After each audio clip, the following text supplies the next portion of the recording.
그로부터 몇 번의 계절이 더 흘러 진수는 밴쿠버에서 어엿한 개발자로 자리를 잡았다. 수연은 간호학과에 등록해 늦깎이 학생이 되어 영어와 발음하기도 힘든 의학 용어들과 매일 밤 씨름하고 있었다. 수연에게 간호학과 진학을 간곡히 권한 것은 진수였다. 언어와 문화는커녕 아는 사람 하나 없는 낯선 땅 캐나다에서 오직 남편과 자식만을 바라보고 버텨온 어머니. 그 세월 동안 어머니가 얼마나 외롭고 고립된 삶을 사셨는지 진수는 누구보다도 잘 알았다. 그 쓸쓸했던 어머니의 그림자를 사랑하는 아내에게 드리우고 싶지 않았다.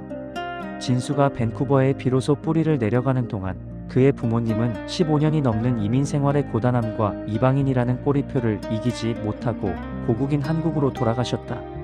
그 결정에는 어머니의 두려움이 크게 작용했다. 언젠가 저녁 식탁에서 어머니가 씁쓸하게 내뱉은 말이 있었다. 나중에 여기 시니어 하우스에 들어가서 말도 안 통하는 백인들 틈에 끼어 기분이 수프 이러고 늙어가긴 정말 싫다. 서글픈 희극 같은 대사였지만 남은 생애 존엄마저 언어의 장벽 앞에 잃어버릴지 모른다는 1세대 이민자의 가장 깊은 공포였다. 부모님이 밴쿠버에 계실 때는 도망치듯 서울로 향했고 막상 부모님이 한국으로 떠나시자 다시 밴쿠버로 도망친 꼴이 되어버린 진수. 부모님과의 그 어긋난 궤도를 어떻게든 이어 붙여보기 위해 그는 학업에 바쁜 수연을 남겨둔 채 홀로 한국행 비행기에 올랐다. 하지만 부모님의 아파트 현관문을 열고 들어선 순간 진수의 기대는 서서히 무너져 내렸다. 진수의 눈에 비친 부모님은 고향의 품에 완벽히 녹아든 모습이 아니었다. 세월의 공백은 생각보다 깊었다.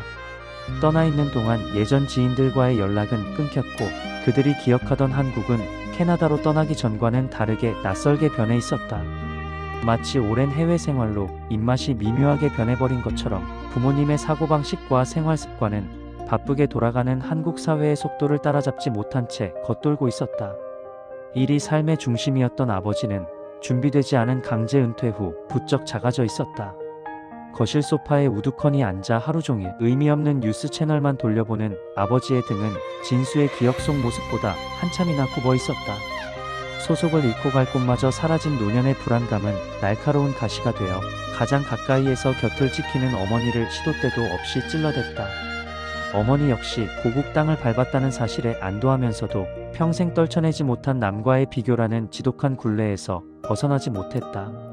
평생을 성실히 일했음에도 서울 하늘 아래 내 집 한 채 마련하지 못한 처지를 한탄할 때마다 그 말들은 날 선 화살이 되어 아버지의 가슴에 박혔다. 공감하기보단 문제를 해결해야만 직성이 풀리는 아버지는 아내의 한탄 앞에서 철저히 무력했다. 이제는 아무리 애써도 서울의 집 한 채 해줄 수 없는 초라한 현실을 마주할 때마다 아버지의 어깨는 한 뼘씩 더 무너져 내렸다. 자신이 해결해 줄 수 없는 고통을 그저 듣고만 있어야 하는 형벌 같은 시간 속에서 아버지는 자꾸만 위축되어 갔다.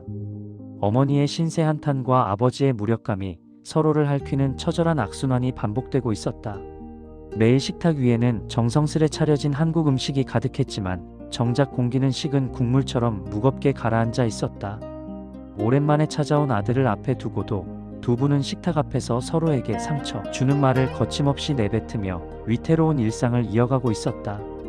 부모님과 응어리진 관계를 풀며 치유와 안식을 기대했던 한국에서의 시간은 지나간 세월에 대한 짙은 회한, 그리고 부쩍 늙어버린 채 삶의 여유마저 잃어버린 부모님의 애처로운 모습을 뼈저리게 확인하는 것으로 마침표를 찍고 말았다.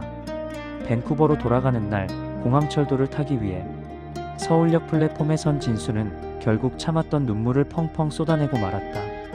주름이 부쩍 늘어난 얼굴로 서로를 밀어내던 두 분의 날선 뒷모습, 그 씁쓸한 풍경을 뒤로하고 다시 태평양 건너로 도망치듯 떠나야 한다는 사실이 날카로운 칼날이 되어 그의 심장을 갈갈이 찢어놓았다.